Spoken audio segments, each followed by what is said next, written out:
Salaam and Namaste India. Happy Independence Day to all. On this eve of Independence Day, I am going to express my views on our father of nation Mahatma Gandhi. It is not about the only contribution he made to make India free, but it is an analysis about his journey to become an ideology i.e. Gandhism. Mahatma Gandhi was a lawyer by profession before entering into India's freedom struggle. He lived in South Africa for about 20 years from mid-1890s as an Indian immigrant working with an Indian firm there. He faced discrimination from European whites there. But the instant which provoked his inner conscience was that once on a train journey to Pretoria, he was thrown off from first-class compartment and beaten by a white driver for not giving up his seat to a European descent.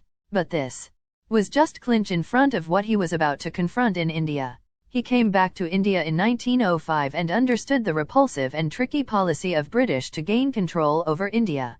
He also sensed that India had already entered the national movement and fought war of independence but failed to gain independence. So, why it was so? This was because at that India was not united, and this was the weakest nerve at that time upon which Britishers were gripping themselves. It is not like that independence was a one-man show or just Gandhiji was only the intelligent one there or he only fought wisely. These statements are for sure wrong. But the reason India is considering Gandhi as a Mahatma is that he succeeded in pricking that point of Britishers upon which they were proud. Means he was going unite India under one umbrella of freedom struggle, and this the turning point in Indian national freedom movement. Before Gandhiji, India was divided on the notion of their reason for freedom.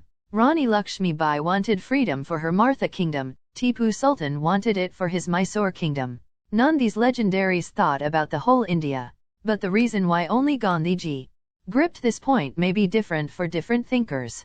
According to me, he was the one who had already witnessed the apartheid policy followed in South Africa and was in the influence with Nelson Mandela, another legendary like him.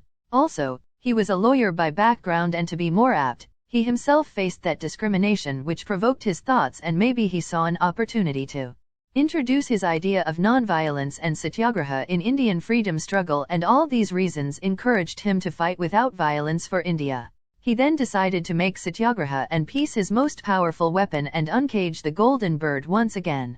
But the next question arises that freedom struggle can be gained by wearing proper clothes also, then why Gandhiji always kept himself in a dhoti and shawl? A story associated with this is that once Gandhiji was sitting on a river bank and saw a train passing by the railway bridge. There was a lady bathing in that river who was waiting for the train to pass so that she could move out of the river to wear her sari. Gandhiji understood that the lady was having only one cloth to wear, that was the sari kept on the bank. So he gave his own coat to that lady and took resolute to keep himself only in one dhoti, as he was in country where his fellow weren't having even two set of clothes to wear. I would not stretch this conversation too long and just conclude by saying that all these ideas of simplicity, truthfulness, non-violence, principle of fair politics, state as soulless and machine, and many more like this came to be known as Gandhism, and in this way Mahatma Gandhi introduced the world with a new and powerful idea of finding power without violence, and that too at the point of time when world was witnessing wars and conflicts among mankind. He also gave India its own unique identity and made it a golden bird of values and ethics. Let me end with a note of Happy Independence Day once again to all my fellow citizens. Please share your ideas in comments section and subscribe my channel.